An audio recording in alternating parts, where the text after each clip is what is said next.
Welcome to second podcast with Michael Oberschneider, principal concept designer for games like Star Citizen, Star Atlas and Dreadnought. Today we have something really special for you. We're going to be talking about a whole process of designing a sci-fi land vehicle in Blender from the very blockout to the final textured stage. So amazing insight. And at the end of the video we're going to jump into a design of a really awesome sci-fi ship for an indie game, and at the beginning of the video you're gonna see some glimpse of a really sick vessel for Star Atlas. It's a bounty hunter vessel, and if you would like Michael to discuss this vessel in detail and show you how he designed it from scratch to the finished piece, and let us know in the comment section. And if you missed the first podcast, I'm gonna leave a link to it in the video description, together with links to Michael's ArtStation and other links, including vessels he worked for Star Citizen. And lastly, if you enjoyed these episodes, let us know in the comment section, share them with your friends, because the more engagement we're gonna get on these videos, the more chances we're gonna create the next episode. Okay, so enjoy.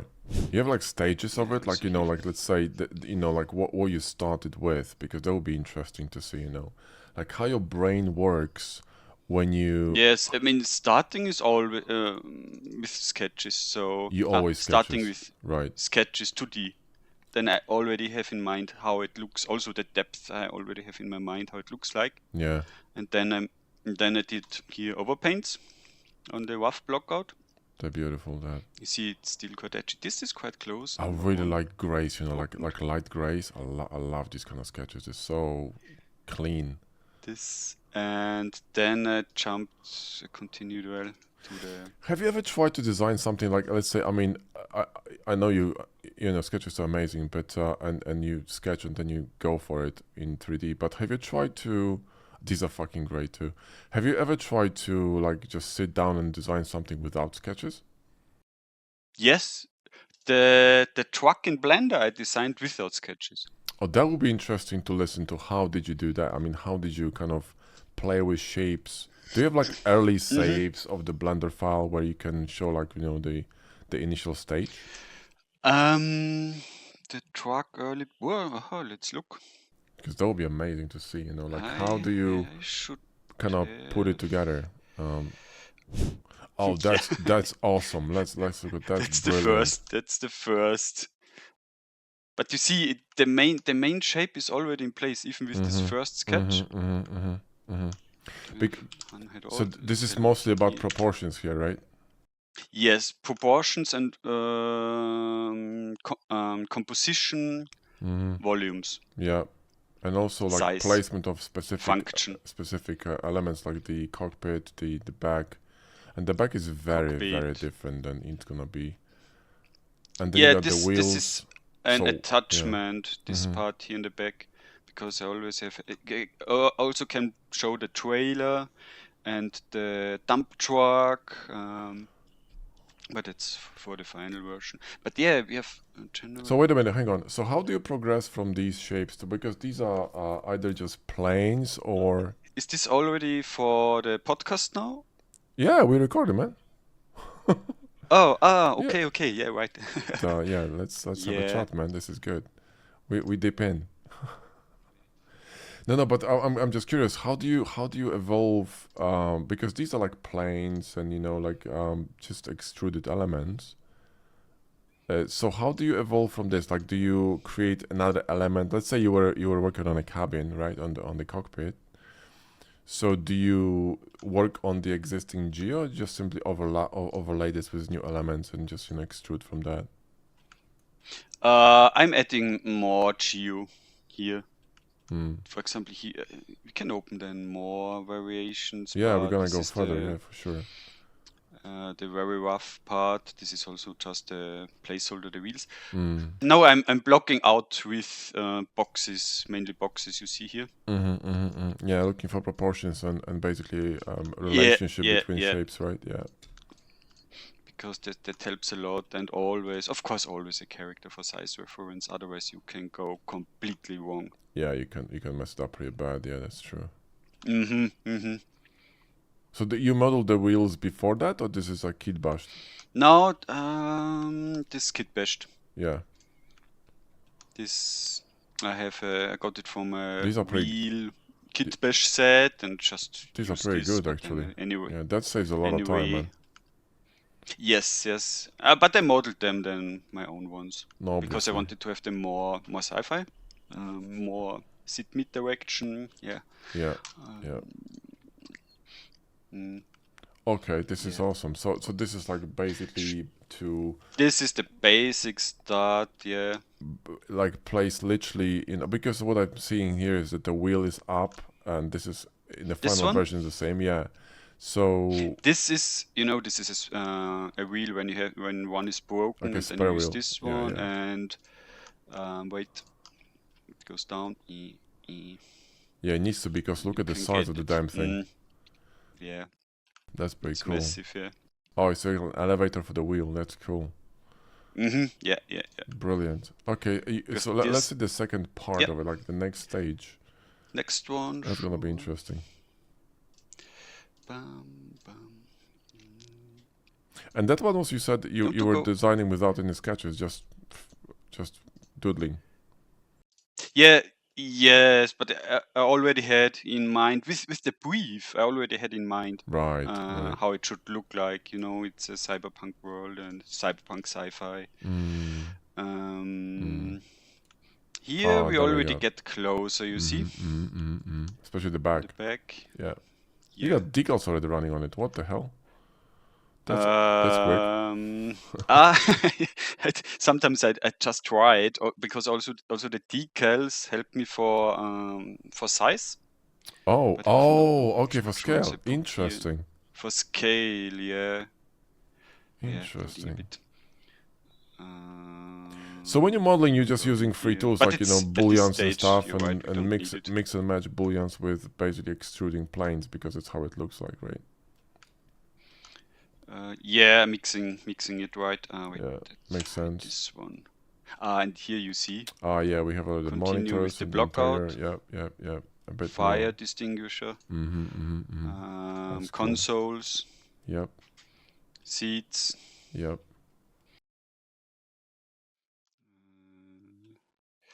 What else? And main shape becomes slowly more and more clear.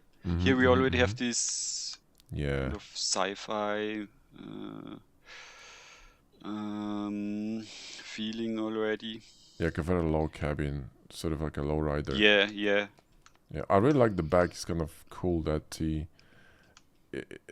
kind of tilts down. That's really cool. It looks like a slide. You mean this here? Yeah. Yes, I really because like it that. needed to go down because we can attach things here in the back. We can attach the trailer later on. We can also attach the dump truck on the top.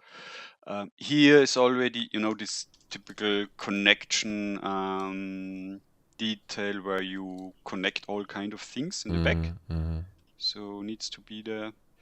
Just a rough placement for there. You got more extinguisher in the back. That's cool. Yeah. And here bumpers. How do you call them? Yeah, where they should be. Of course, signal lights. These trucks always have their. It's like a pilot, so yeah. Lights, on the top. It looks a bit like it looks a bit like a truck inspired by one of these, cars pulling planes on the airport.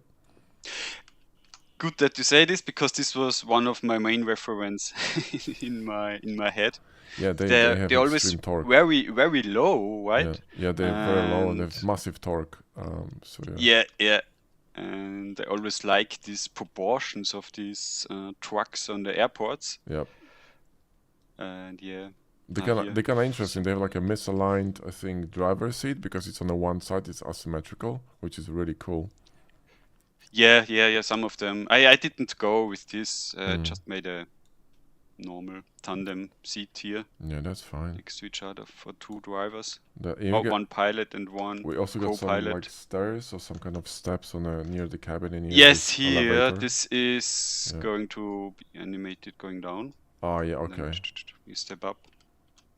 Animations I will show in the end, because there's animation of the door here. There's an animation here. Will be for weapons. A weapon rack, and animation here for the stabilizers when it's using cranes. This is really For important to example. note here that like it's like guys, when you're watching, pay attention, because look what Michael is doing here is he's actually thinking already in this very early stage of clearance for animations for different elements, and also proportions and scale. This is very important. So it's placement, functionality, then also clearance, because when something moves, you need a clearance for this mechanical part to move. Like for example, you know, a leg bends for a mech, you need clearance for joints and pistons and everything. So you need to think about it when you're designing. So that's really important here. Yeah, that helps me so much to create a believable design. Yeah. And not just making a shape because it's cool. Functionality Of course, behind sometimes you can do it sometimes, but I think vehicle or spaceship designs feels always better when you think about the function and purpose. Yeah. Because you can connect with it. It's like when you look at the gun or like some kind of a weapon, and it's let's say made for aliens, and you don't really know how to grab it, you will not really know what it is or how to use it. But when you see a gun or weapon that human can use it, you'll instinctively know what it is. And I think this is a win for design. So when you look at a vehicle and you see, oh, okay, this is a heavy artillery vessel, like a super agile jet, or like a fighter jet or whatever, or like a bomber or whatnot, or like a dropship. If you can tell this immediately, that's actually really good design, right? True. Yeah. So kind of like what you're doing here is you're combining the functionality with actually really cool sci-fi look. So it's kind of familiar shape, or like a idea taken from this these small trucks that pull planes on airports. So we know we're gonna be pulling some heavy load. That's what it's made for. But it's super sci-fi, exactly. And kind of cyberpunk. So yeah, that's pretty cool. Yeah, awesome. Also another reference was also the APC from Aliens. I was about to say that it looks a bit like the truck from Alien, the very low one. The lower one. Because you know what? Because it's really wide. It was also very. Remember, it was very wide. Yeah, it's very wide. Yeah. It's not made for normal roads, so it needs company by police cars in the front and in the back when it's coming. Yeah. Sometimes you can see it anyway on the roads in real life. Yeah, you can pull massive loads. The thing with the APC, the thing with the APC from Aliens is that they used a real aircraft truck, and built on top. I think maybe you know this. I think I think so. Yeah, I remember that. Yeah. Yeah, and they built on top their alien design. It was very simple. It's like a box on wheels, man. The wheels were kind of... The cool thing about this truck was the wheels were so massive, they were going almost to the roof. That was interesting. So, yeah. Yeah. It was cool. And, yeah. Awesome. Let's see the next stage. Yes, next stage. Fascinating, this one. What do we have? 3. Let's see if there's a big jump, because I'm not sure. We're into textures already, damn. But it's just color, mainly color. Wait for the color, but we don't need color and material here, But wait a minute. Wait a minute. This part on top, I didn't... Is it new? Because it's not in the final design. It's not in the final one, because there was... we didn't finish this part here. I see. So we were focusing on the main truck, then we added a trailer. And a dump truck, so for exploration. This okay. Power cores for a laser, mining laser. I see. Laser digger, we can blend it away. Bam. Power plant, bam. You see here. That's the shape. Base. Right. Interesting. So you were trying different types of attachments, yeah? Yes. Oh, it's cool. Trying different attachments. Here's this. Did we continue here? Not so much. It's pretty much the same. This step was mainly about the back, laser, the back mining part, laser here in the back. Yeah. Fair enough. Yeah, I think we can continue to the other one. Yep, for sure. I don't know how the steps are. Yeah, okay. More details. Now going with the material here. Yeah, and testing with decals for example, this is too big. I think I made it smaller, this one here. But this works with 03 and adding the TerraTech logo here. That's the manufacturer of this one. And and you see where do I add lights? Signal lights and safety lights. These vehicles always need this kind of stuff. And guys, look how the lights are placed. This is really clever. So the light is placed in the front on the bumper, then above the wheel, and brings you all the way from along the line of this cabin, and then all the way down to the wheel. So you are forced to discover the whole shape of the vehicle. You're gonna be being brought, because light's gonna be anchoring very strongly. So you're gonna be pulled all the way to the back and then to the front again. So yeah, this is really cool. I do the same thing, like when I place lights, very strategic, you know. Yeah, very. And also always with purpose. So where do the lights make sense? Yeah. They need to actually kind of, you know, tell other people around the size of a vehicle, because it's really wide. So you need the lights on the extremes of, you know, the front and the back. So yeah, they perfectly makes sense. Yeah. And you see also with the decals, why is it so? The decals also should make sense. Yeah. Because here is this connection parts and a lot of moving things here. Yeah. Going on.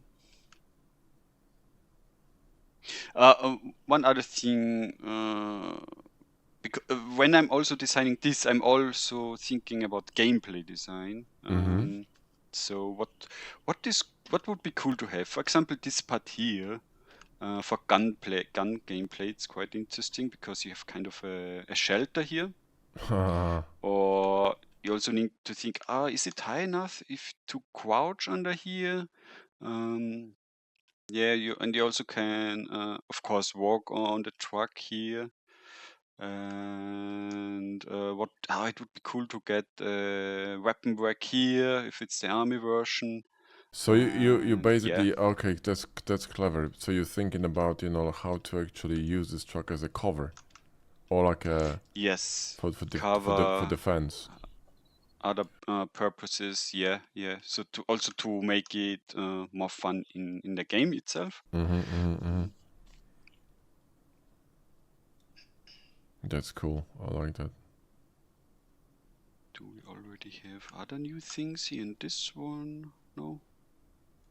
I just added also just a few, not chamfer. It's stupid. Too early? What do you call it? Not chamfer. Bevel, yeah. I forgot the bevel. Yeah. It's okay. English word. You can Bevels. You can remove it with the mesh machine. No problem. Yeah. Oh, I use this so often. Getting rid of bevels. With mesh machine, yeah. Man, when I was designing this Mac, so I built recently, I was actually adding bevels to see, but there was plasticity, so it's so easy to remove, you know, to see the how, you know, how large of a bevel I would need in order to create highlights that not gonna be too much, you know, too wide. Yeah. But it's so easy to remove, man. It's just one click, you know. I just made it big enough that to have a nice curve here with highlight, and still to keep the very blocky and edgy visuals. If you make it too big, it softens. Quickly goes. It goes into a more organic visual. Yeah, it's gonna soften because this truck is so like blocky and like angular. And if you're gonna overdo the bevels, it's gonna be too soft. You're gonna be fighting against the shape. It starts looking weird, really. Yeah. If you want to make organic stuff, then from the beginning on, you have to plan this how you want to have to look it. But you do play with different sizes of bevels, right? Because yes, I do. It would be, if I use mainly one bevel size, it would it will not look believable because these different sizes Yep. it shows how it got manufactured, these pieces.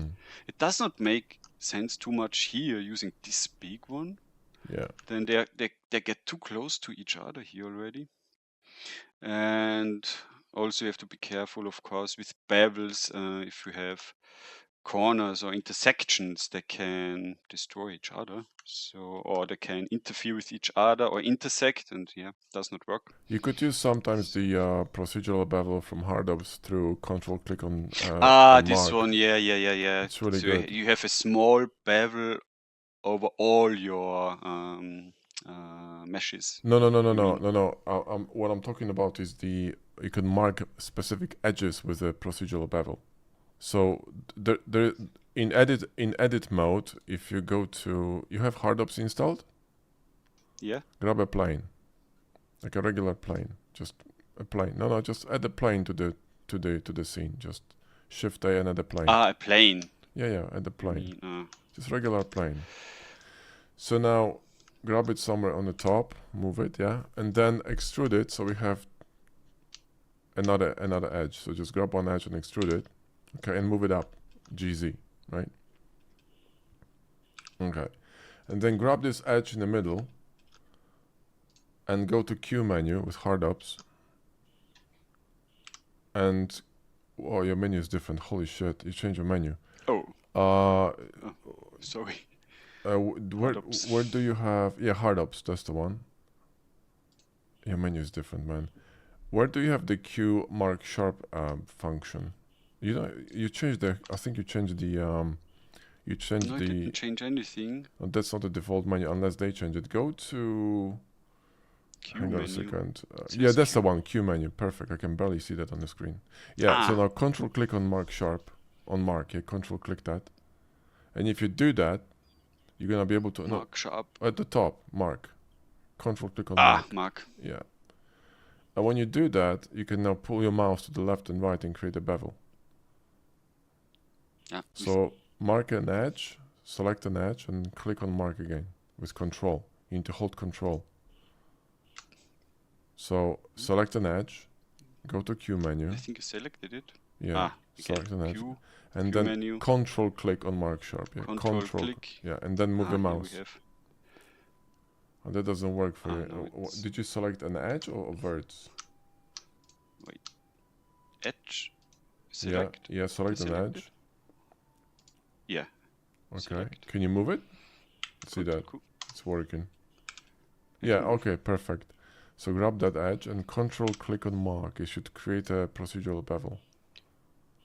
Control mark. Yeah, control click. Then there you go. And then scroll up to increase segments. Yeah, this one, yeah. And apply it, yeah. So now watch this. Grab the edge on the top and move it, and the bevel's gonna move with it. Yeah, just move it up and down. Watch what happens. See what I mean? Oh, yeah. So what you could do is you could add it to multiple edges, and then you can change shape of your mesh without. That's exactly. I never used this, but that's amazing. Now, wow. Now sometimes what's gonna happen, because this is running on, just to explain how it works based on the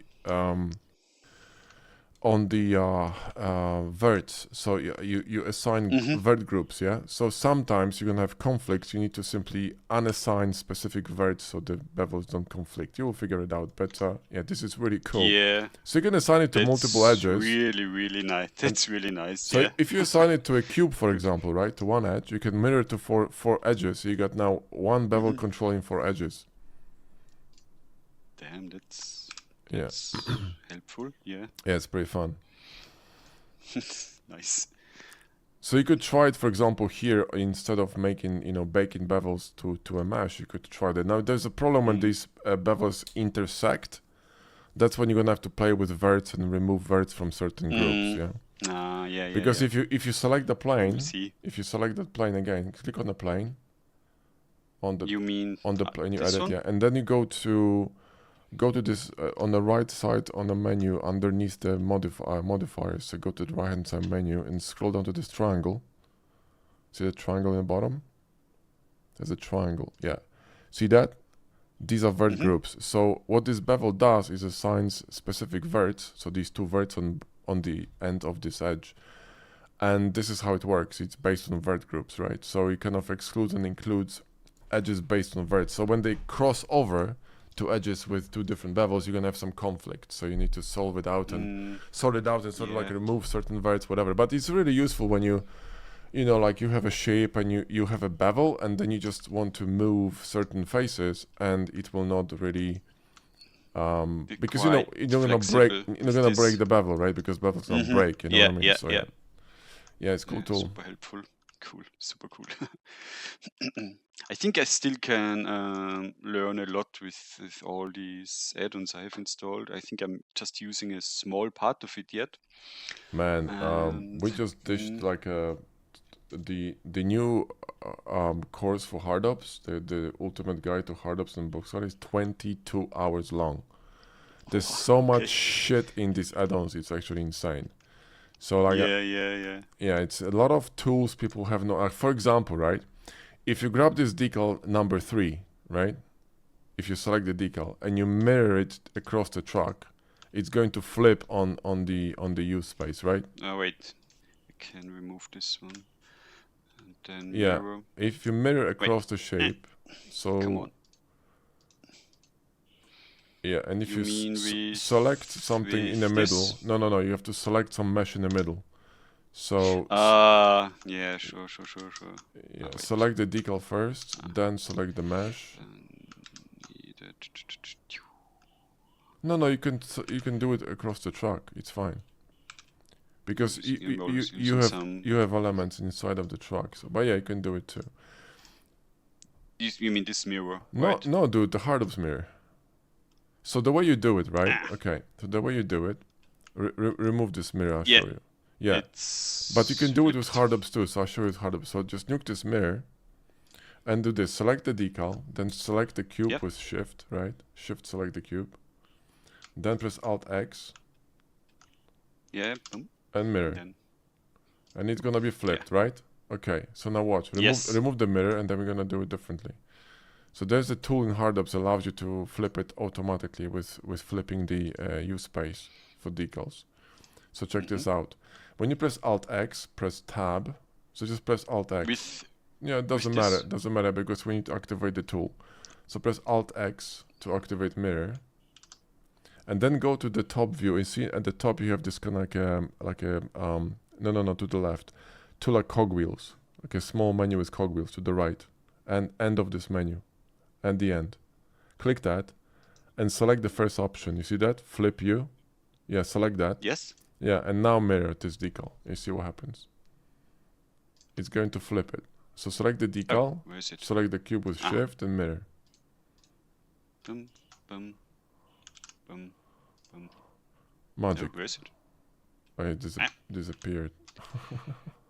Wait again. Alt X and mirror. Click on the mirror. No, click on the mirror. Just click on this red mirror over there. Yeah. Yep. What the hell? Why it disappears? So, but I know what you mean. That's weird. That it should... It should mirror to the other side.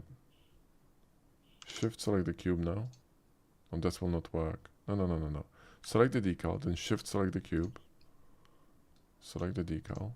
Then Shift select the cube. Yep. Yeah. Then press on this red gizmo and it should mirror to the other side.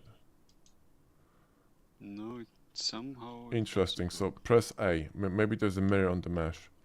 So go back and press A. So click the decal. Then Shift select the cube.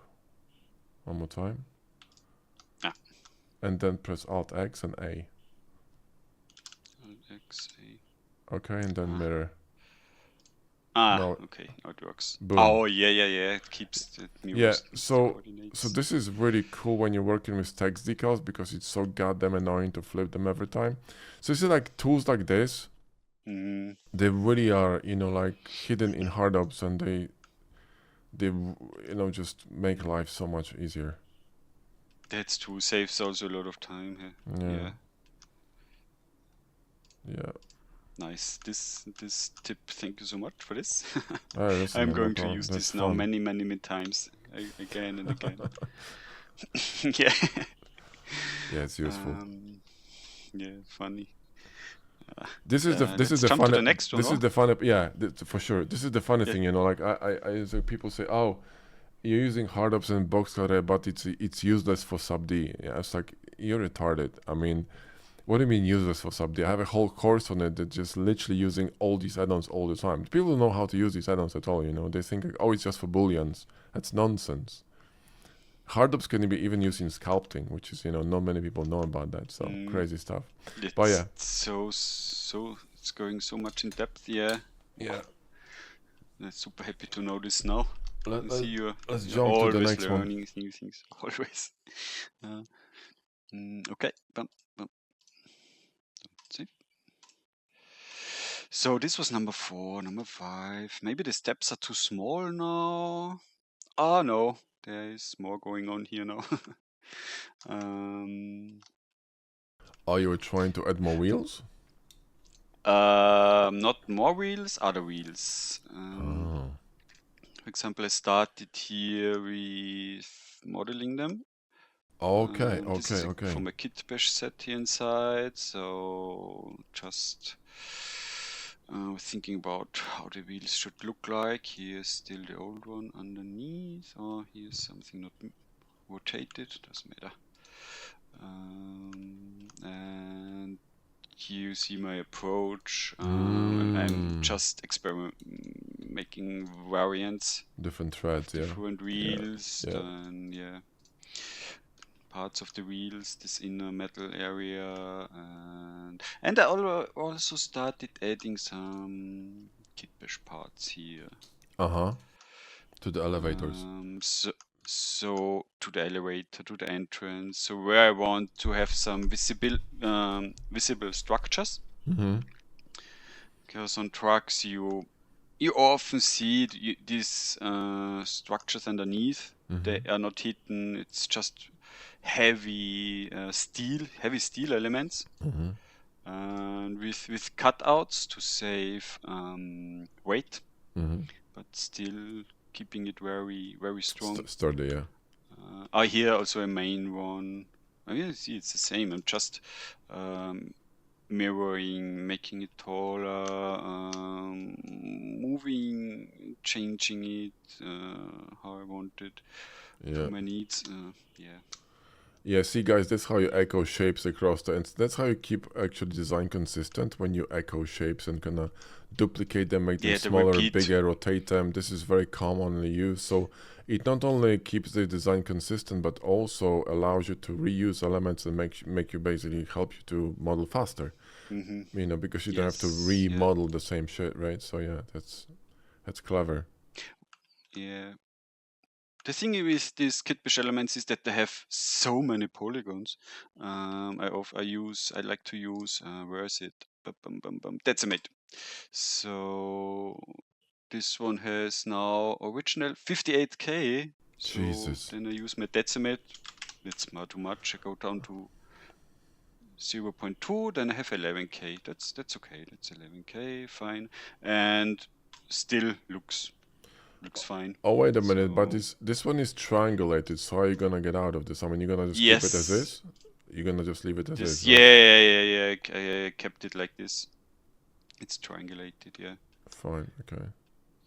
You told me about a nice trick to... now you have to go to plasticity to make it a quad model, right? No, really, you could use quad remesher. The only problem is... Quad remesher? Yeah, quad remesher is a tool that allows you to... Is it here? No, it's an add-on. It's like $120. Okay. It's done by the same guys who are creating the zero mesher for ZBrush. The only problem with this tool for hard surface is that it's not always running loops properly, but you can actually assign specific... you can remesh it based on mats, also based on face masks. But it's fantastic for like organic stuff. It's amazing for organic stuff. For hard surface, it's good. Not perfect, but it's gonna change your mesh from triangles to this. You could also import it as OBJ to plasticity and bring it back to the bridge. So when you do that, you're gonna be able to change it to n-gons, which is gonna be quads plus n-gons, like a mixture, right? So it's gonna remove the triangles. That's also a viable way of doing this, because I'm guessing that Kitbash wasn't made in Blender and it was in OBJ files. That's why it's coming with triangulated Yeah, mesh, OBJ right? or FBX. Yeah. Yeah, so you could do it this way. Yeah, move it to plasticity and back, and remember that plasticity has a live bridge, which means whatever you change in plasticity, you're gonna update automatically in your Blender live. Yeah. Which is amazing, right? So you can, like go back to plasticity, change something, cut something, and then refresh, and then refacet, which is gonna again, and then copy to another Blender. So this could be a valid workflow, you know what I mean? So you got two Blender opens, so you got plasticity linked to one Blender, you work in plasticity, you fix the mesh, you fix the topology, and then you copy paste it to the Blender you're working in. This could be it's so helpful to have quite a clean topology for modifying it. Yeah, I would get plasticity, for sure. Yeah. All right. So goodbye to this file. Yeah. You see how it continues with kitbashing. Okay, so you were basically just playing with kitbash parts and kind of building the back of it, right? Yeah. But they're not here yet. I'm not sure if I kept all kitbash parts. Yeah, here, for example, in the inner area, I made it quite industrial, but they made it covered on the outside. Also some round hatches closed with this element. You get wait, I need to make this that you can see my selected part. You see these elements where you can tuck something to this so it can pull something. And here, when you climb up here, you have handles and hydraulic elements. Kitbashing can be also very useful. I can see you using the characters from Jama Jurabif. I'm using the same ones. This is from his pack, from the Greebles pack, from the Mech Squad, yeah? Yes, Mech Squad stuff, yeah. His characters are fantastic. Absolutely amazing. I was about to say that kitbashing could be a fantastic way of sort of, like when you have a blockout, you could grab some kitbash pieces and sort of try different things before you model them. You know what I mean? Whether they're working or not, it was your design.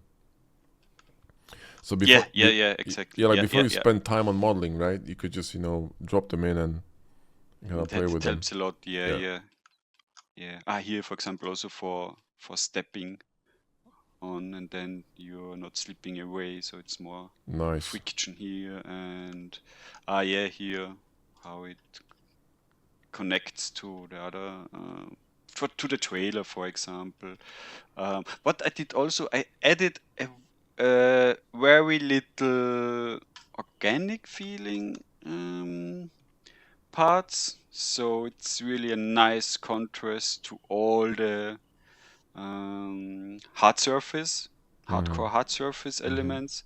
And this is this from covered hydraulic elements from cranes and trucks, so it's this is kind of fabric, really strong. This is interesting. So tell me, when you're modeling, right? So when you model, because I'm looking at Eevee and I'm looking that everything is kind of textures from almost from beginning. You always working in a render preview? I'm working mainly in this one, yeah. Sometimes switching back to this one. But often, because here I always I see also already the materials what I'm using. But do I see more here? So you like working in the render preview, basically, either Eevee or interesting. Yes, Eevee or cycles.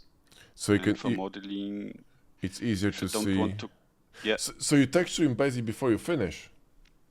I mean, there's no texture yet on top. It's just color. No, obviously, but what I'm saying is like you know, like you're dividing the design with colors before you even Yes, I finish. do. Interesting. Because here, for example, I have this is obviously car paint here. Uh-huh. The brown, the beige, the brown is car paint, and I use often, always, this kind of gunmetal gray for the technical parts. Yeah. Of course, this will be rubber, yeah, of the wheels. And so everywhere where I don't use car paint, I used gray for now. Interesting, because you're going into details in specific areas, and then kind of progressively, because you can see there's a sliding door already in place, Yeah. and the cabin has some This elements. So was you kind of one. like progressively. How do drawing? you? Because how do you progress? No. This is also interesting. How do you progress from one area to another? Like, when do you know that, you just want to jump to another place? Is it instinctive, or do you have some kind of a plan? I'm working simultaneously on all of the parts now, so I don't want to add too many details here Uh-huh. and then have nothing here. Uh-huh. So I want to keep the Right. how shall I say, the composition right, so it feels right. Yeah. So not that you work, I don't know, for weeks only on the back part, and then you see, and then you're running out of time for the client, and then you see, oh no, this feels more finished than this one. So keep the balance with the details all over your model. Yeah. It also, I think, allows you to kind of control this theme and the kind of style, because when you focus on one part in particular, it can go too deep, and then you're gonna have to adjust everything to that one part. Yeah. You know what I mean? Right. So yeah, this is exactly how this should be done. Yeah, I like that. It's amazing. Yeah. And you see, it gets more and more detailed. Also some light here when you're climbing up, and decal moving parts, because this is then going down your steps. So sometimes you're grabbing a Kitbash piece and then you're fitting, like modeling around it to fit the design into it, right? I also change these parts. I cut things, I extrude things, I flip mirror, so it fits my my main shape. I don't fit my yeah, it's the back and forth fitting my main shape to these parts, but mainly I fit the Kitbash sets to my main design. Here I did a ladder that you can climb up here. Yeah, also adding these maintenance hedges everywhere. Support structures, especially here, that's always nice to have these negative spaces. So this one here, I avoid to make it too boring, the shapes, and also to add structures underneath, and you see it even. Yeah. Because this is not the Lamborghini, which has to look very sleek, very dynamic and fast. Here, it's kind of the opposite. Yeah, also it shows layering, and layering is also always interesting. Layering, yes, layering, and it's a utility vehicle. Yeah. It's mainly function here. So yeah, it's cool stuff. yeah, do we need? Yeah, we see we're already quite close. And from now on, there will be color variation. So what kind of color? What purpose is the vehicle? Will it be a fire truck with red, a mining vehicle with the orange-white, military vehicle with green, and so on?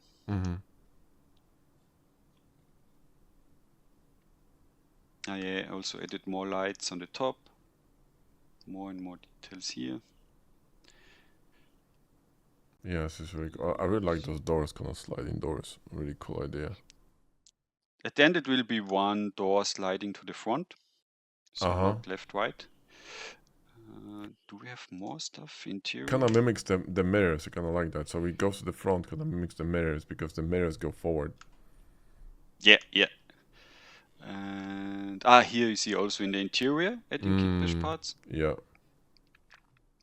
With the let's go a bit closer.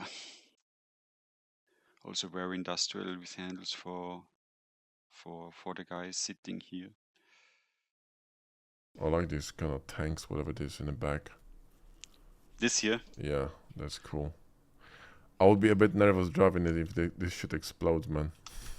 They are not filled with anything dangerous. I thought maybe it could be oxygen if you could be compressor for, like, you know, kind of attaching like a really heavy load or something. Yeah, but maybe that feels a bit dangerous then. Yeah. For hydraulics, maybe, you know, like something. Yeah, for hydraulics, for the back, yeah. Yeah. That's cool. Yes, you also added more handles here. So when you're climbing up, you have something to grab. Huge bumper in the front and on the sides. I like the layering. The layering is really thick. Like, and there's a lot of layers. You can see there's kind of like layer under layer under layer.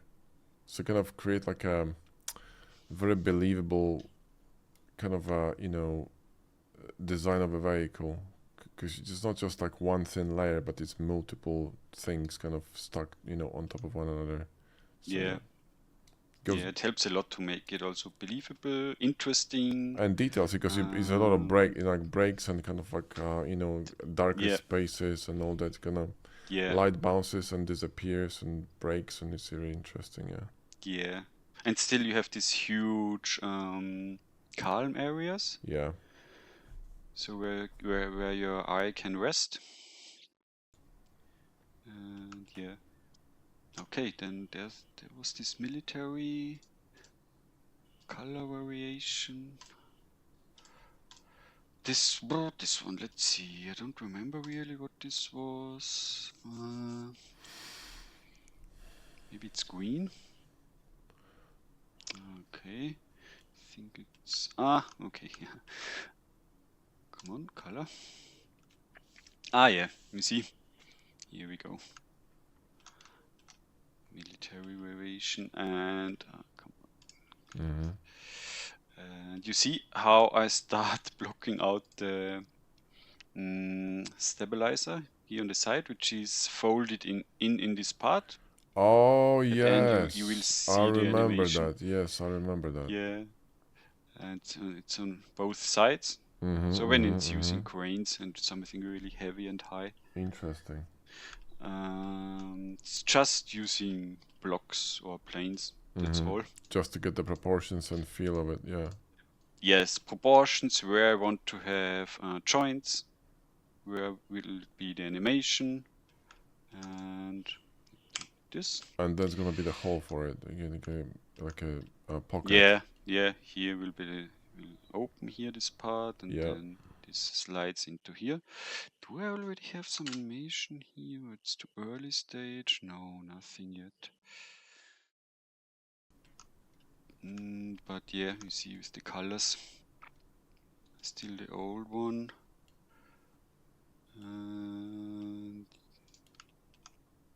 Yeah, and you see remains of the early blockout. There's still some just poor boxes. Later on it will be replaced with details. Yeah. Placeholders. So to fit the style, yeah. How is the... yeah, of course. Against water. Then is there more? I think it's still the same. In the back, yeah, it was mainly color in this part here and more details. I think I prefer the other color.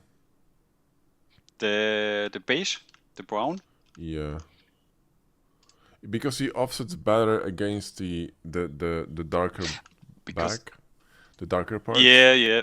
Yeah, because now both is dark, right? Kind of blend. It's a bit blending now, yeah. And it makes the wheels pop even stronger, so. Yeah. I mean, in the end, I went anyway with the civilian version, the white-orange. So orange for construction vehicles mainly, yeah. Yeah. Yeah, let's see what's coming next. This was 11. Oh, there are a lot. You want to get through all of these steps? Let's go somewhere in the middle. 8? Maybe just go like maybe 12 or something. Let's see 12 or something. Go lower. 12. Yeah, let's do the lottery. Yeah. So whoa. Oh, okay. That's a trailer. That's already that's cool. This was a trailer. The trailer. Oh, yeah, that's this sick. is the trailer. That's like a trailer for like a tank or some kind of like a military vehicle or some shit. Yes. Do I already have them here? I have it in the final version separated because here, maybe when you see the whip versions, how I work, you know. Here, for example, I just added some Kitbash elements. I just copied from another Blender. And just copied them there, so I have them here. And then I can start working with these pieces. Not too much, but already picking Kitbash sets which could fit the design language. And here, yeah, I helped with this blockout here. Yeah, they have this APC here. And this is the trailer area. They look like for road cleaning. You know, like when there's a war and there's some like broken vehicles.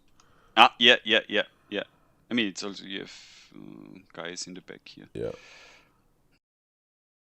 Like a infantry support unit or something.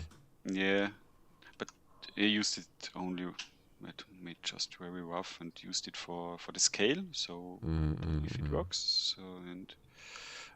That's really cool. Yeah. Oh yeah.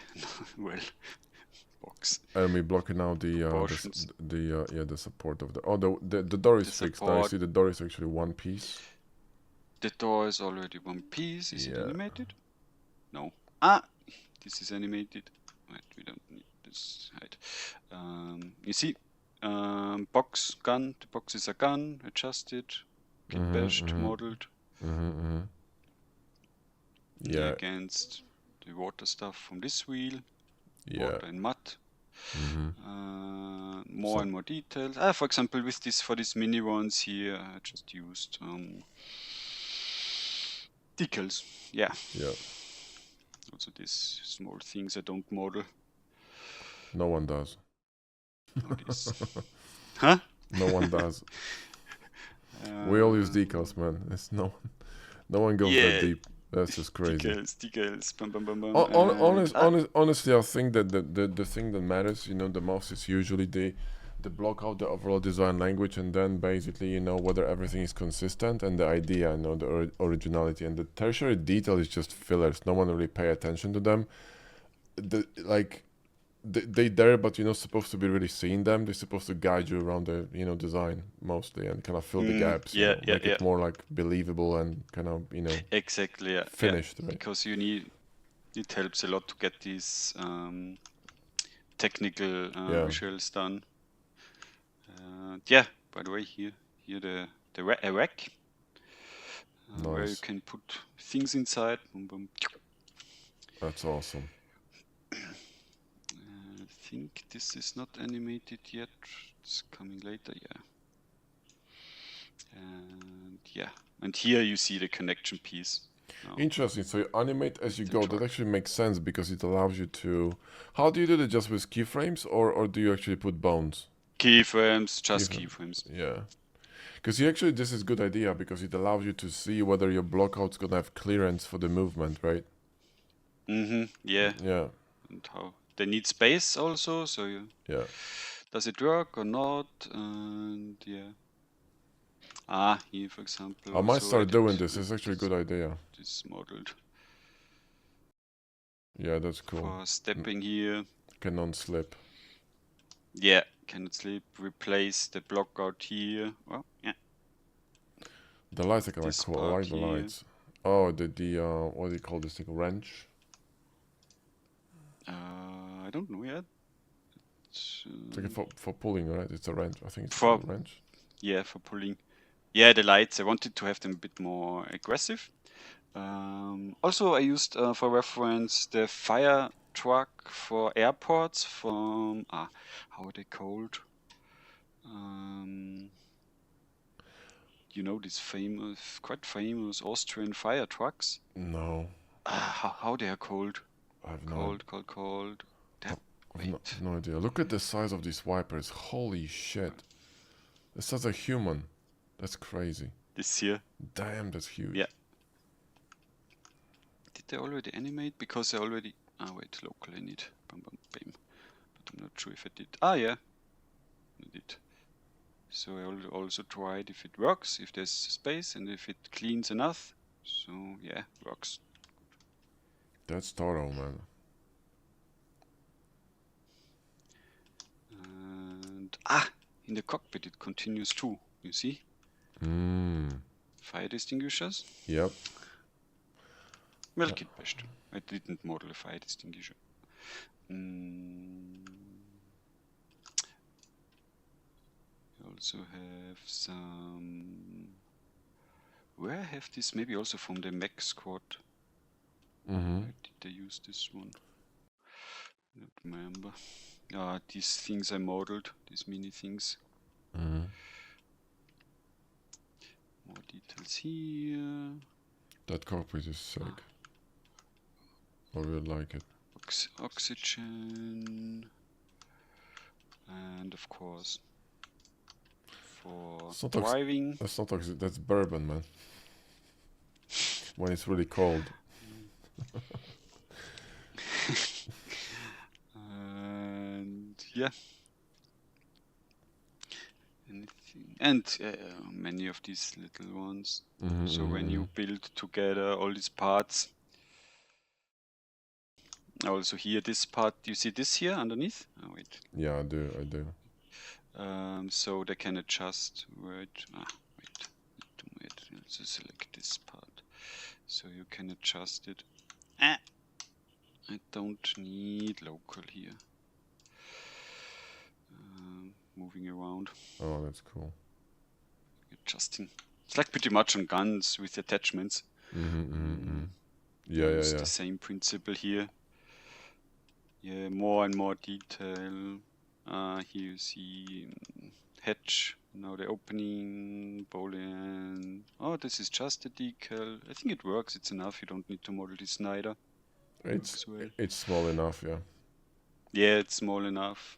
And yeah. Then connection pieces for my hydraulics. I assume I had a cutout for this pipe too, because there was no cutout for it. Here for this, you mean? No, for the... You see that guy kind of kneeling and pointing at this kind of a connector? The connector was... yeah, here. That it goes inside here. Yeah. Same here. Yeah. So it works. Nice. So it's not interfering and intersecting. Yeah, that back is all really makes cool. sense. And yeah, guys underneath here. Wait. Hello? Yeah, that's really... I really like this back. It's so detailed. It's really cool. And it kind of looks functional, but at the same time kind of makes sense. Really, really awesome. That. It's quite a huge trailer.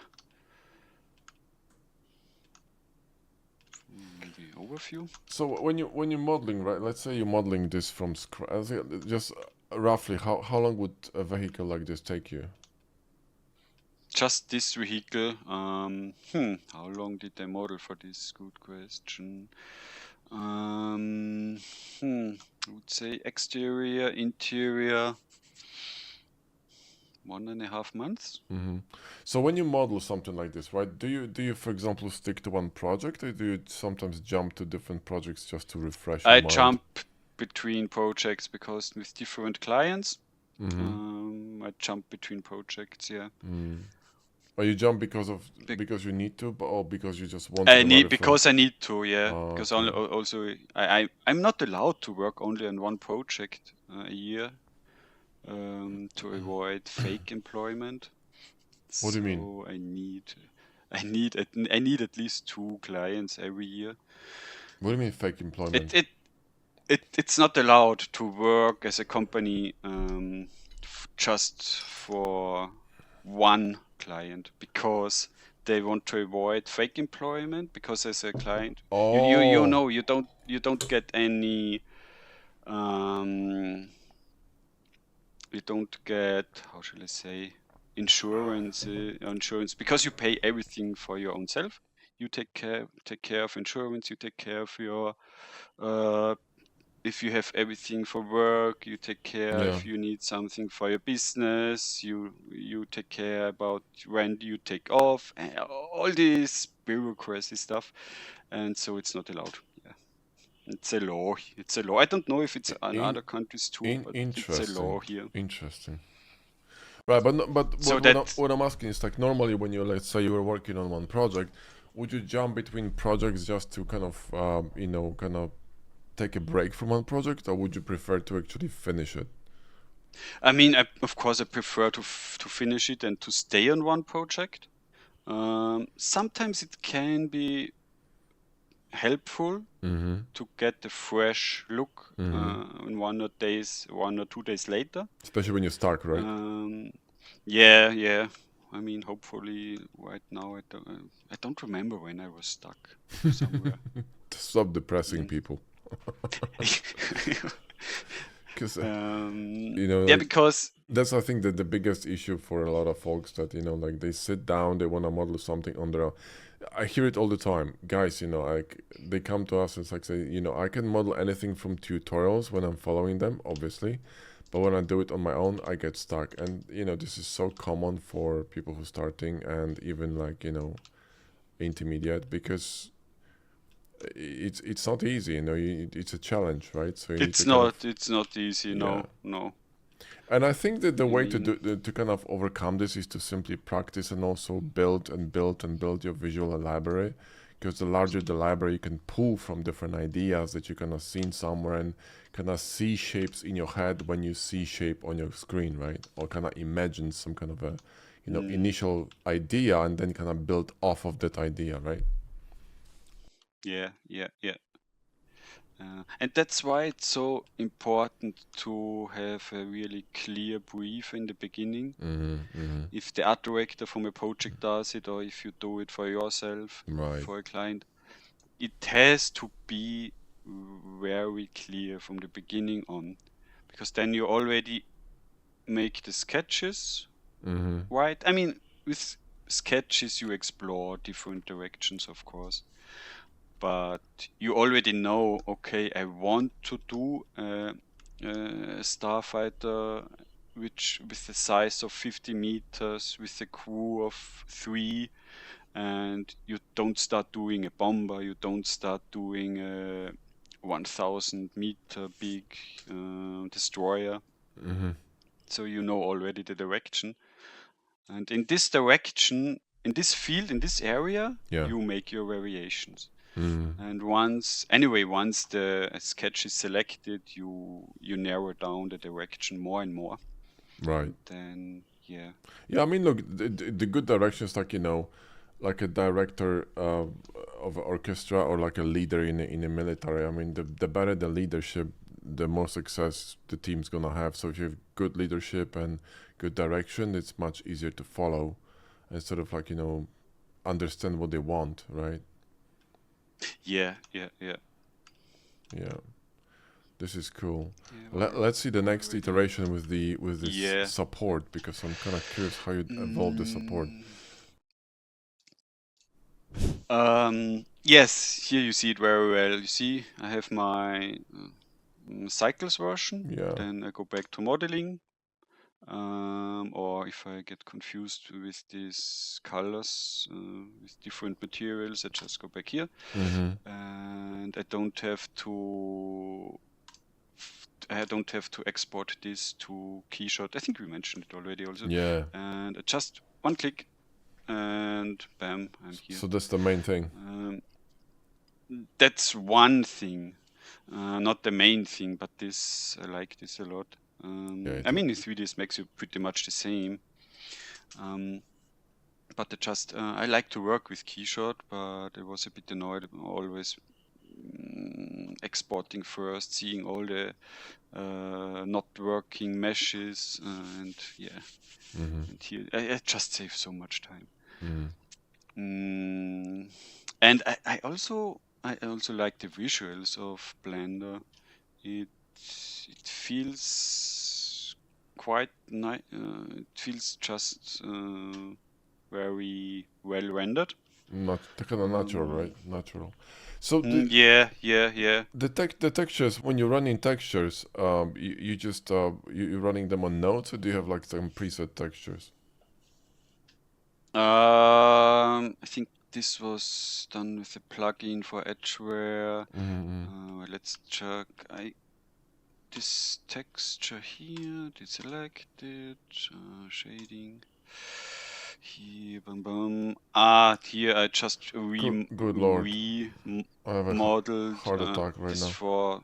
for my Edgeware thing. I tested this one from another artist. Yeah. This I did for creating. Wait, where is it? This stuff here. Let's go up. You see here the dirt in the corners. Yeah. I think it's working with AO, yeah.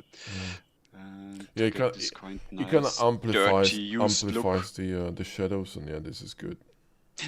Yeah. With this. And I'm also using more and more UV, but I'm mainly using, let's go back. Procedural.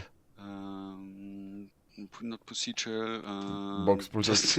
I start just with auto UV, and then jumping to my UV editing, moving around words. Auto UV is actually faces. okay in hard surface because it's so easy to recognize the hard edges. Purpose. Yeah. It's really enough for my purpose, and then cleaning up a little bit in UV editing. That's it. Yeah, easy.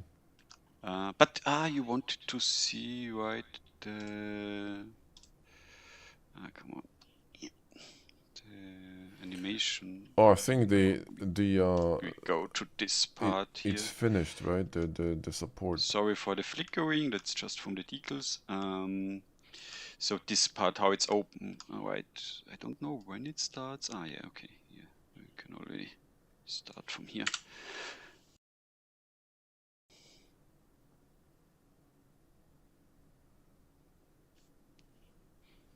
And then going down, bam. Yeah, this is cool, man. I like that. That's really nice. Nice touch. Yeah. Of course, on both sides. Also here on the inside, the structure, how this part is built. So it gets some heavy industrial feeling and weight. And same here. We can go back. We see it. So from this side, it's quite cool that you see it also here. Yeah, it adds a lot of kind of like, not just realism, but kind of heaviness, optical heaviness to it. Yeah. Yeah, and here it looks like it's folded. If it fell, it would kill you. So. Yeah. And the other animation part is this. We saw it already, but where is it?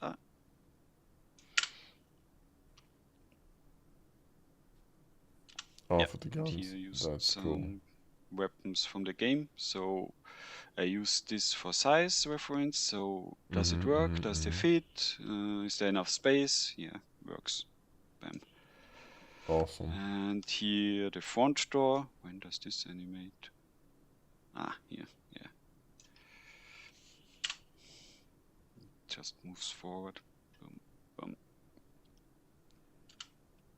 Yeah, It's nice. that's Matches cool, man. this shape here then. Yeah, it does. Yeah, And like I said, it kind of we aligns with the mirror. That's why see. I think going forward is better. Let's see everything together. Yeah.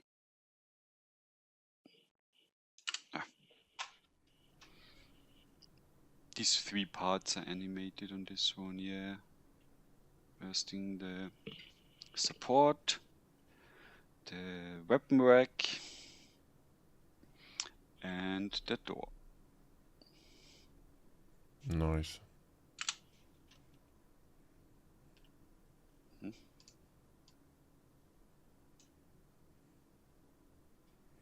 Yeah, this is really cool, man. I love this vehicle.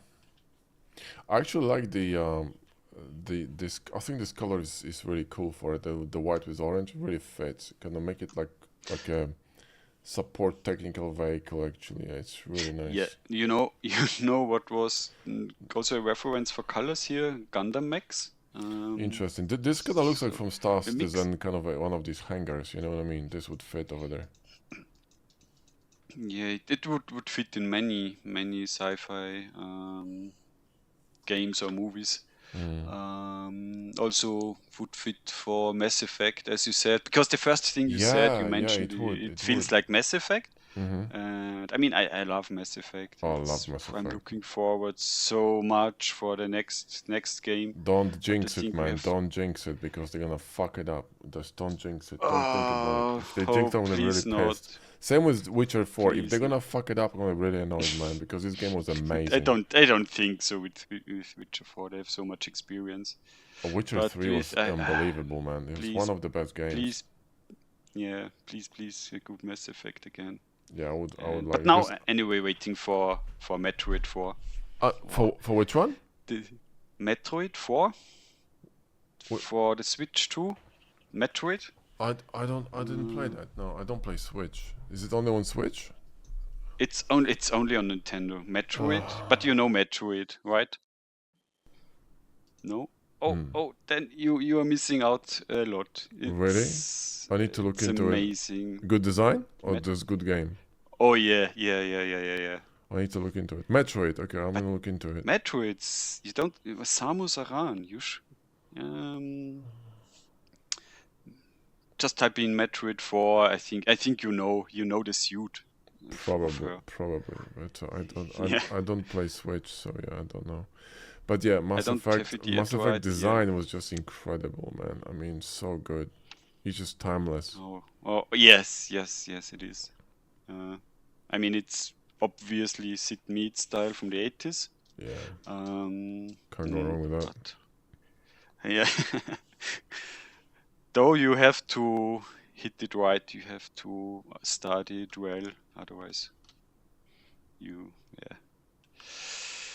So what are the other projects you're running because I know you made this all in Blender. Were you running all in Blender, yeah. Something else in Blender? Yes, I did one chat design for indie game production. I'm working together with a colleague I worked in Berlin years ago. He's now in Thailand and doing Hyperlapse, it's called. He already also sent me a small link for his indie game, and he was so kind. Thank you, Patrick, for this. That I'm able to show it already. Yeah, let's have a look, man. If you want, we can. Of course I do. Yeah, man. Let's go. Wait, I think we showed everything here. Maybe you noticed these lights here. That's difficult not to notice, man. Yeah, but you see the difference is this one is not an active wheel, and they are activated. Yeah. And yeah. It's just a nice detail. It's kind of like it adds this kind of a cyberpunk feel, you know. Yeah, that's why we made this. Also here this. Yeah, right here there's kind of a nice. You to also gonna support highlight this the shape and cyberpunk yeah, vibe. it's very cyberpunk, yeah. Yeah. Wait, maybe I last look into the cockpit. Yeah, more Oh, details. we got some seats, proper seats now.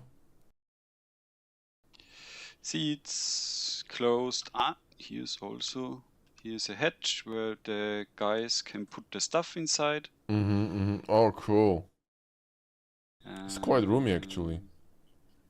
Yeah, it's quite nice. I mean, if you're working, let's say, I don't know, 12 hours or The cool thing is that, you know, more this in interior here. looks kind of finished, but at the same time, like, look at these gaps underneath this console. It looks very industrial, which is really awesome. So it's not Yeah, kind of like it's completely polished. It's supposed to be like this. It's awesome.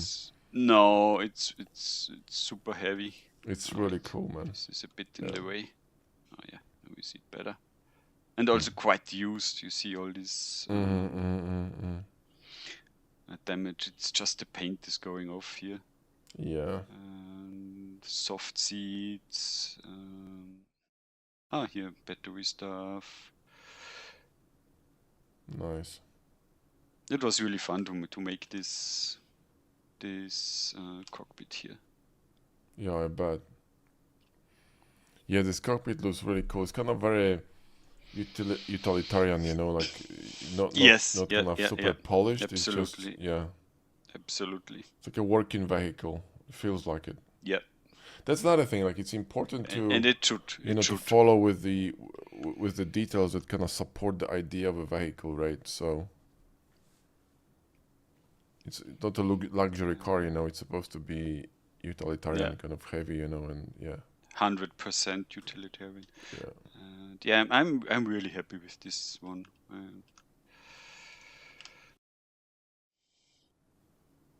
Yeah, it's really cool. Also, like the threads too, they kind of like spreading, so they kind of re-emphasize the width of the vehicle.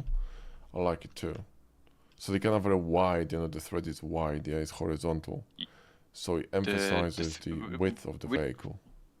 What do you mean with thread? The thread on tires is kind of horizontal, right? Kind of wide, so... Yeah. It in effect, even the one on the left hand side sort of mimics the cabin of the vehicle, so it's kind of funny. It's a really massive piece. Awesome. Let's have a look at the jet, man. Okay. The jet. Yeah. Oh yeah, man. Let's have a look at the jet. Oh, that's a dude. Low angle and long lenses is just, I love this so much. Let's see, what do we have here? It's my favorite, man. It's so impactful. 120 millimeter. And another thing is like it's below the below the middle of the vehicle, which makes it more kind of terrifying and empowering. Yeah. Right? That's why I choose this. I love these angles, man. This is like so. Yeah, this is already not there anymore. You see that? It's different. The low angle, this is where it's at. So cool, man. Nice, so menacing. Like, now I'm dead. Though the thing on this one, because it's... oops, something happened. Let's jump here. Oh, it's like a bomber or something. It's not a bomber. I mean, it has missiles here. These are just blockouts for now here, because it will have different weapon slots. Also, the gun is not done. Blockout.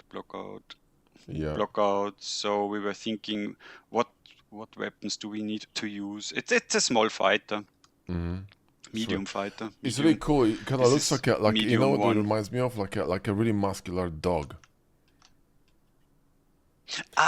Because because we made this the hump. Look like a muscle, you know, muscle really? Cars looks like a muscle jet. You know what I mean? It's powerful. Looks powerful because of these layers and kind of like a thick.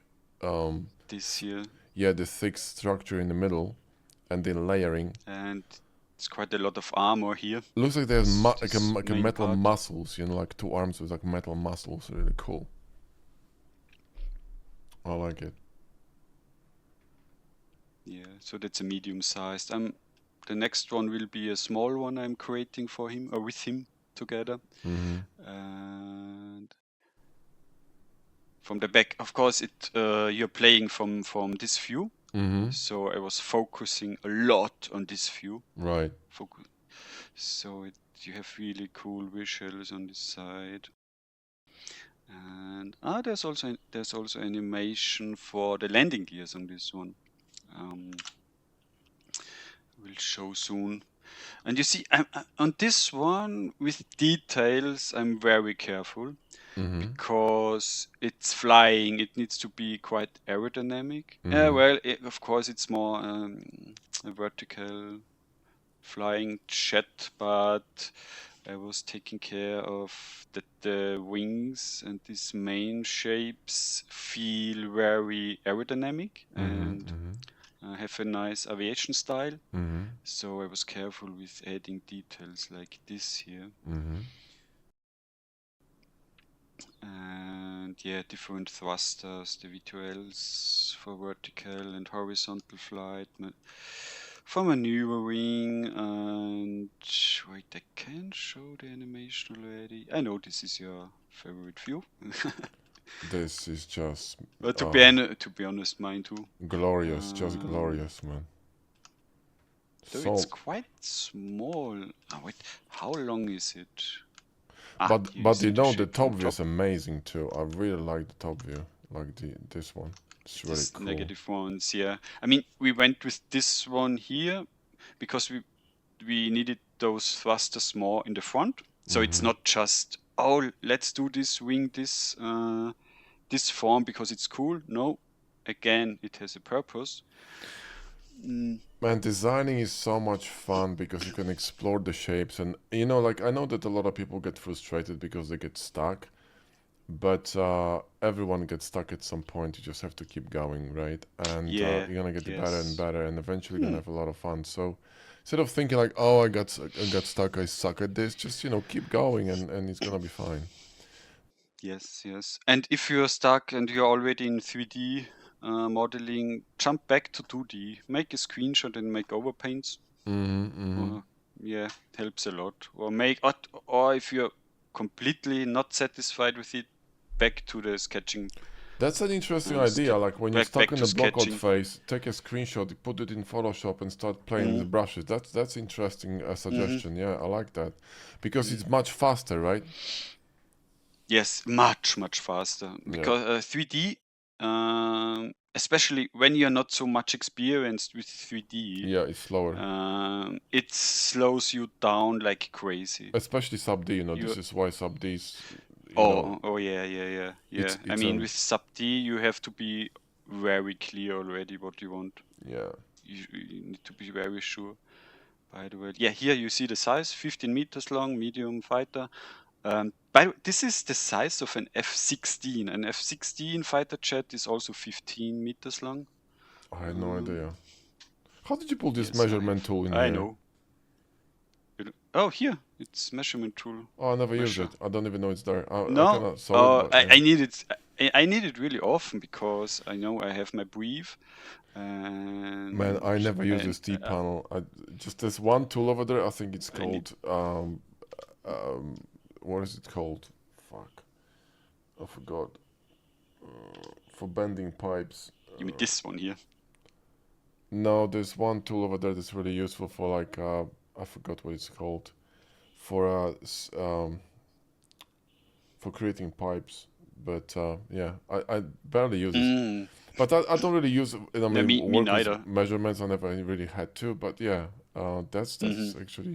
I need it all the time to get the right sizes. You need to, yeah. I have to, and it's really helpful. This top view is actually I really like. I'm not sure about this fins in the middle, but that is so strong. The shape. Because it looks like a muscle kind of a plane. It looks really like a plane with two fists flying forward, like bent elbows, you know, and fists flying forward. Yeah. Like a really pissed off and flexed. That's what I'm seeing in this shape. You know what I mean? It should be quite aggressive thing. It's a player vehicle, you see, sitting here. Now you play from third person. Yeah. And here, by the way, these wings here. Come on. they can animate. Oh, they fold. Yes. How do they fold? Up or down? Why is it off? It's on. 1 second. Modeling. They fold down. This is when they're up. And they are for stabilizing the flights. And then they can. Oh, come on. Did select the wrong piece? Edit mode. This doesn't work, of course. Oh, okay. So landing mode. And you know, usually airplanes, they have it here in the back. But so I put them here so I can do this. Interesting. And the landing gears. Of course, we have the landing gears. Landing gears are fun. Man, next time I think I'm gonna make another jet because this is fun. It is. Where are my landing gears? Let's go to the light side, see better. Off. So here. Then yeah. Oh, the landing gear is massive too, damn. Then let's play. I think it works better here.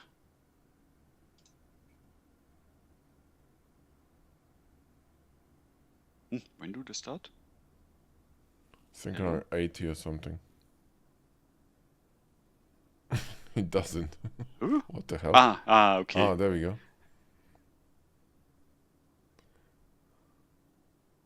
Man, this gear is so much. This plane doesn't joke, man. Doesn't you know? This plane is pissed. It's like juiced up. It's like on steroids. You know what I mean? Even the landing gear is massive.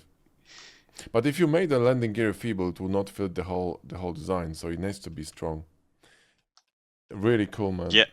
Really cool. I didn't want to have super tiny, slim ones. It will not fit. No. It needs to be massive. It actually looks really cool. Yeah. How does it fold in the back? I will show you soon. Wait, no, let's forward. No. I mean, where does it fold into? Oh, it folds into the chassis underneath. Oh, I see. That's crazy. Here, yes. Here it's underneath. Or can we hide this? I like that the feet actually folding inwards towards themselves and then can I go up. That's so cool. Oh, stop. Here we go. Yeah. Here, so the front one goes into this hatch. Oh, I see. And the back one, they stay outside. But the aerodynamics. And in this groove, yeah. cutout here. So do we see it better here? Yeah. Kind of reminds me of these legs on the previous vessels you were showing me from Star Atlas. Do you know what I mean? A bit, yeah, a little, but less mecha style. And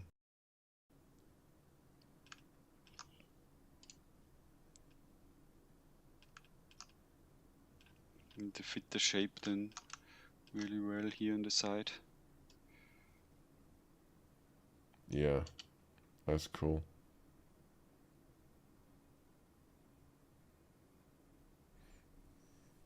So when you were designing the outline of this ship, you were using similar techniques than for the truck. So basically, some planes pulling it around and adding shapes and building the main outline. Yes, this one is always also very edgy, very angular. I like those planar shifts, man. They're so cool because they add detail because this is an interesting thing about the design that like you said, you can't add more details because it's aerodynamic. However, the planar shifts create a lot of details because light's going to be bouncing off of them. So the very helps a lot. Yeah. Though there was one object I used sub-D on this one. You did use sub-D for this one? For which one? Yes, I did sub-D on this one and then cleaning up. Oh, I see. Because I didn't need I see. You just clean up all these ones. Well, yeah, because it's for a game, so we don't need all that nonsense. Because it's not gonna. If it's not gonna be damaged, it's gonna be fine. Yeah, but Sub-D did a better job than chamfer or I think that's because, you know, bevel. it's a sharp edge. However, I mean, you got these planar shifts, but the transition between them is quite wide. These bevels are quite big, and you're gonna have a better control with Sub-D on these, I think. It for was this. much better control. Yeah. This, I mean, you have 1, 2, 3, from 4 sides, Yeah, from yeah. 5 sides, you get, Yeah. this is a quite complex corner. Yeah, this would not work with. I mean, it would, but it would be difficult. It will not work with bevel. You will not get these nice clean decisions with bevel. Or You would get the same size basically, you know. So same size, yes. But I tried it first with bevel, but it was so ugly. I wanted to have a nice, smooth corner here. Yeah, Sub-D will pull it and kind of relax it. Yeah. It was that was the only part. Well, a couple here similar, but that's it. And the rest is hang-ons. And what? Just booleans. Yes. Yeah. Yeah. You see hang-ons. I didn't need it anymore. See guys, when you need Sub-D, use Sub-D. When you don't. Easy. It's just a tool. It's just a tool. Material-wise, I was maybe you see it better in this. I like the mats on it because it's very military, like very menacing, and you got this black. Yeah. Back to the theme that when you see, you know, when we're talking about how many mats we're using, you're literally using 2. That's it, and the decals. You know. But so, materials? You mean materials? Well, you got 2 colors. You got two main colors, and maybe a little bit on the rockets. That's a third one. I have you can say this as an accent. It's not really accent color, but it's this bronze color here. Yeah. It's a nice contrast because it's this engine area, and on fighter jets you see you see it sometimes. It's quite nice. It feels more metal. Yeah, but you got like two dominant colors and then color that's breaking the dominant color. Yeah, that's it. So primary color, we have the green, then we have the secondary colors for the gray for the again gunmetal technical parts, and let's say an accent color with this metal here. Well, we have for the missiles we have white and yellow. It's a nice contrast. Yeah. Here because people know how the colors of missiles, or at least I have seen it somewhere, and then it feels familiar. Yeah, that's important too, to use a familiar color for specific parts, so your brain will recognize what it is immediately. Yeah, and of course, here's some support here, and they are rotating anyway. Which one did they use for rotating? Local. Why I don't see it? Here. Oh, I'm in again there.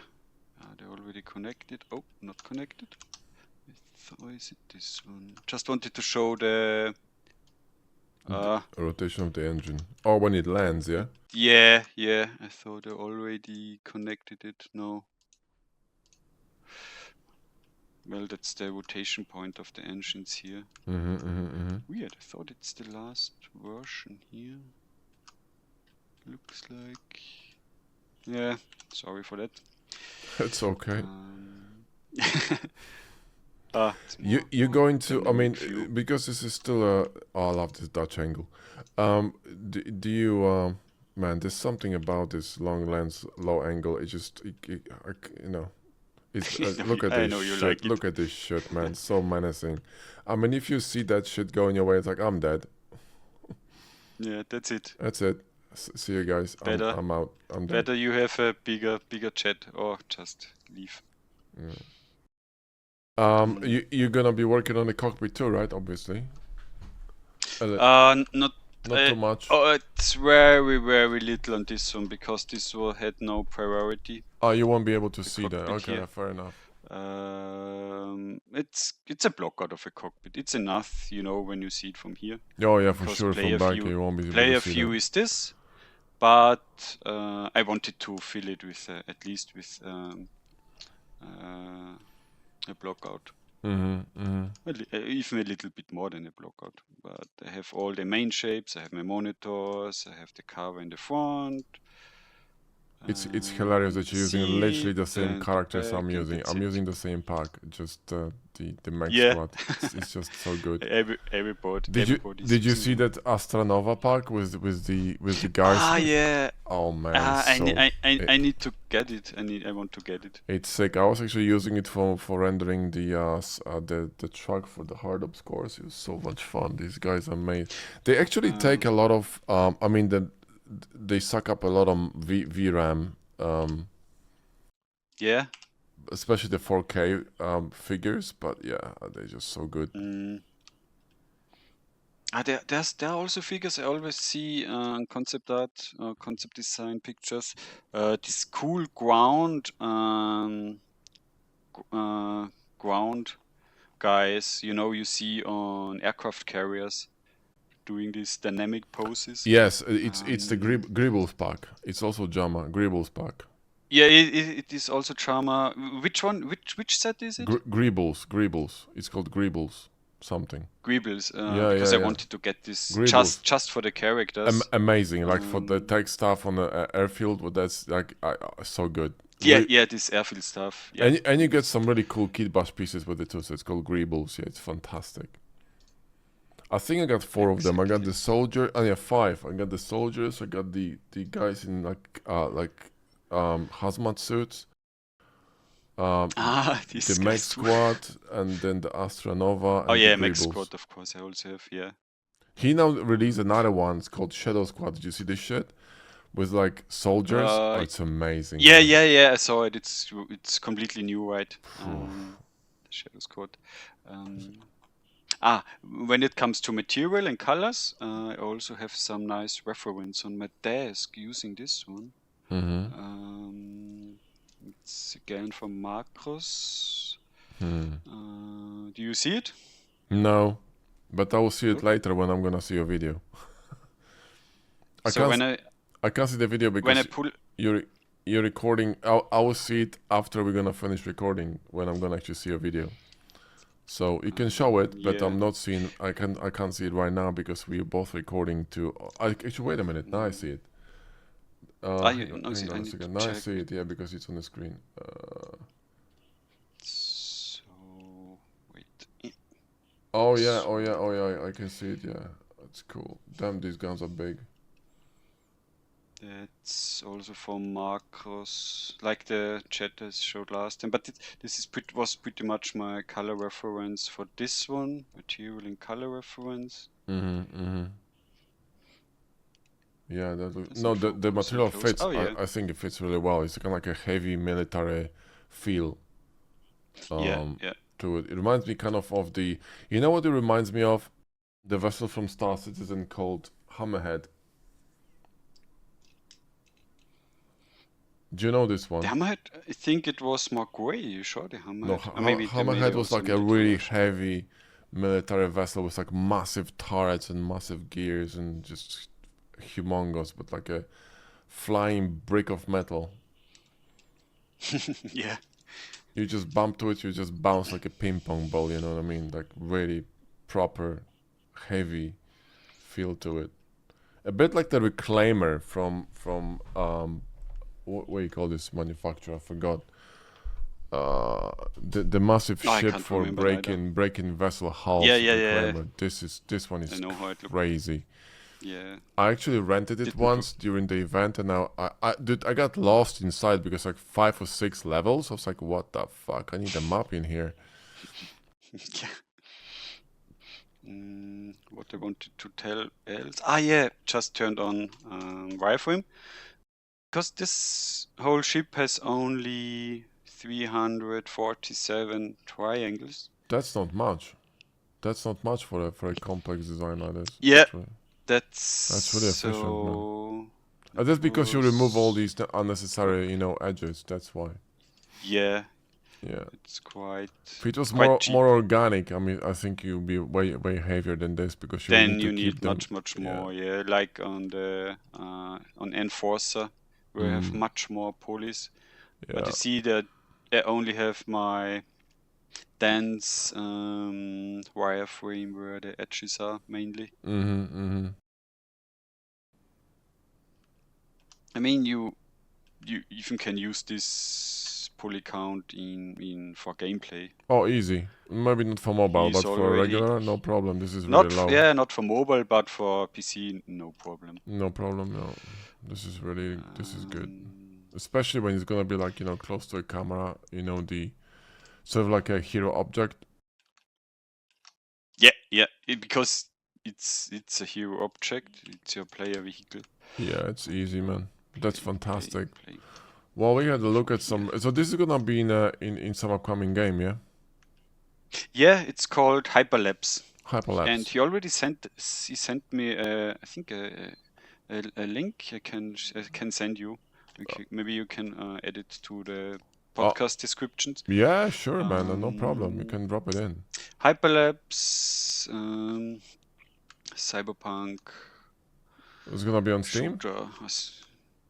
I guess so, but that he will go on Steam. Cool. As I said, it's very early in production. I see. Jumping on a small version, on a small fighter then now, too, and yeah. Sick. Well, we had some look into some proper design. That was awesome, man. A really great journey for that. I hope you guys enjoyed it too, because that was fantastic. It's really, I really like this top. Man, this top view is so strong. It's really good. It's like I said, like, you know, like two-faced kind of with bent arms. Really, like he was doing push-ups or some shit. It's really cool. More. This would actually look fantastic with the dramatic lighting from like a front or something. Like a orthographic from the top, and this. I also like what I like about the design is that's why it looks so menacing from the front from a long angle, because the back of the design is actually elevated, so it looks like there are like two vessels stacked on one another. Yeah. You know what I mean? And it's very heavy. It needs to be heavy and strong because of the thrusters. Yeah. No, but what I'm saying is like the back is elevated, so it looks like there were two ships flying, you know, kind of one behind one another. So it looks really thick, you know. A little design theme. Maybe you see here the gap. Yep, I do. So you have the top, the wing, and the support structure for the weapons. Because without the support structure here underneath, it would feel too thin, too weak, holding this heavy thing. Yeah. Not this way. Yeah, we like it, man. This is strong, really strong. Now I wanna make a fucking ship, man. It's your fault. Sorry for that. Just finish a mech. Now I'm gonna make a ship, man. This mech was a lot of fun though to make, but yeah, ship would be kind of fun. I wanna make something more organic though. Playing with plasticity and in surfacing, it's so much fun. Because it's so easy to just change.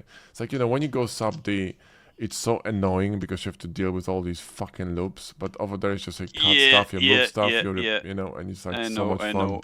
It's poor.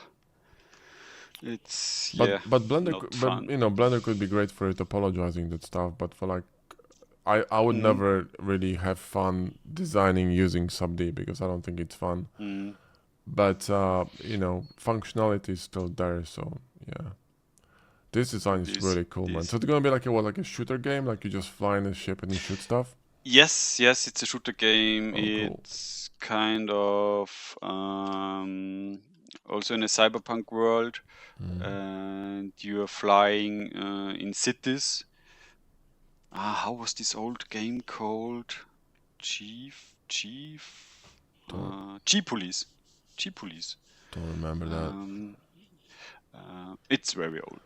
So you flying with fighter like this, and you're battling with others. I think we're the same age, no? How old are you? Yeah, we are. I think you're half a year older, maybe. Half a year. Okay. Yeah, I'm 50. So yeah, there you go.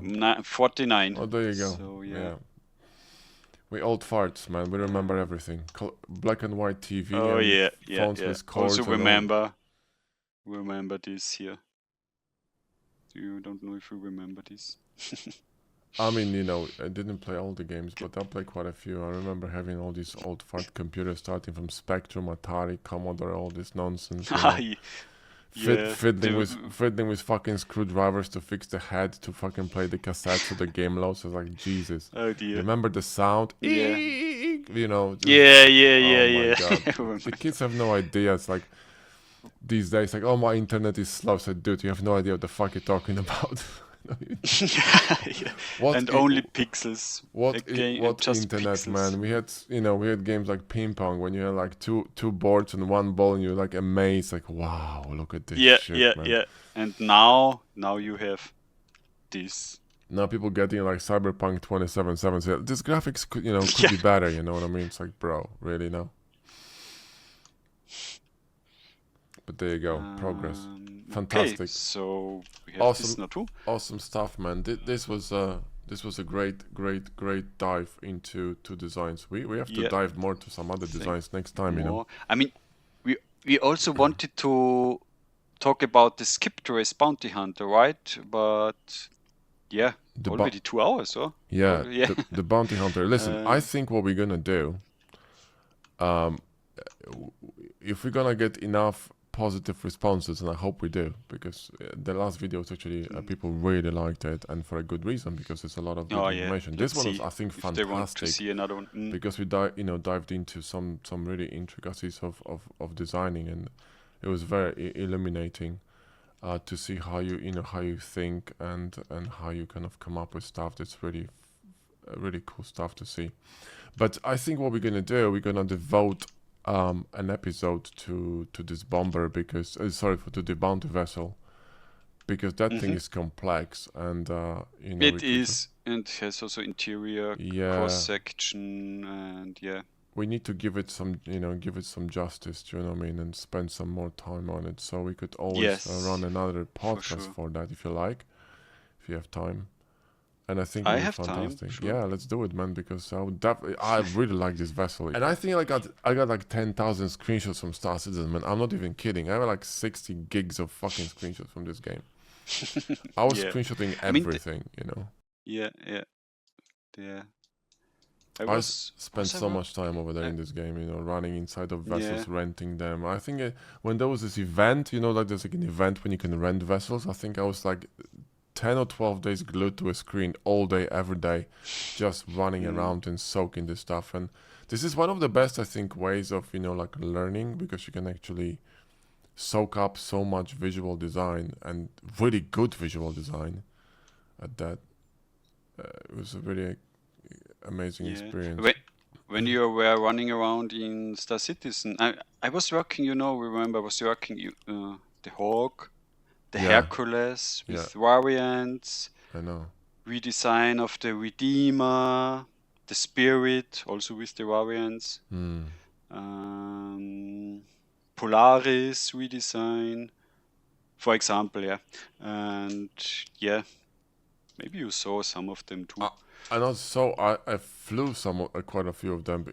I mean, I haven't been logged in for maybe over a year now, so the new ones I don't know them, but all the vessels from the a year and a half back, I think I've seen all of them, been inside of them, and probably flew them as well, because I was renting everything, like renting and flying, you know, during the event. So I wanted to see interiors. I wanted to see, just fly to different places and kind of check them out. And that was a lot of fun. Insane amount of dedication that went into this in terms of design. You can tell that people really, really enjoyed what they were doing, and they knew what the fuck they were doing, because the design over there is just insane. And that was crazy times. Sick, man. Listen, I think we're gonna wrap it up. This was great, and I think we're gonna dive into, if you like, to this bounty hunter vessel from Star Atlas next time. and we can spend more time on it, dive into it and look at the interior. That would be great. Yeah, because I think it needs some more time. it does. Yeah. Yes. You don't want to squeeze it in 10 minutes. No, that would be would be a bit sad. Besides that, they need to wait for the good stuff to come. Do you know what I mean? Let's not spoil them. Yeah.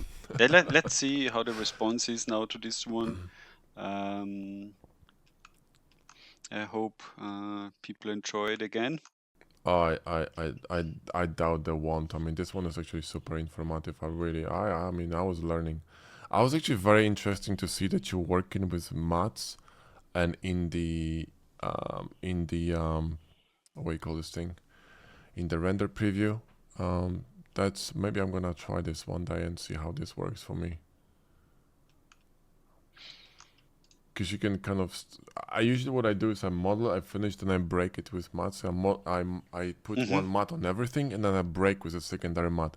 But when I model, I think about panels and stuff. But I think when you actually see the maths on the screen, you may be more conscious about how you're gonna be designing, the shapes, because you can see the maths already.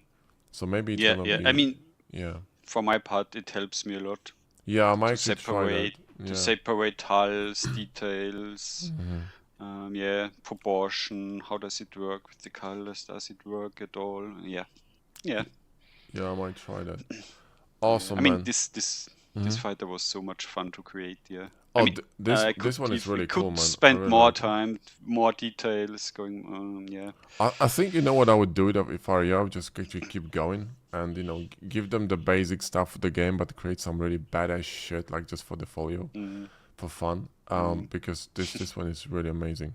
The shape, I really like it. Thank you. Yeah. Okay, then. Awesome, bruv. Thanks so much for this. And when this will be out next week, or you will be ready for this one next week? We will try. Yeah, we will see. Depends on the workload on the editing, but yeah, we're gonna try to push it. Because the last one was very quick ready. I was surprised it was so fast. I mean, it was not really that much to edit out. This one we're probably gonna adjust a few things in the beginning, etc. But yeah, it shouldn't take too long. Manage the stuff. Yeah, but there's a sequence in which we're kind of posting videos. So let's see. I think might be ready for the next week. We'll see. Should be. But yeah. Awesome, mate. So okay. Thank you for your time. Thank you for the next opportunity, next podcast, and then let's see what's going on. Thanks so much, man.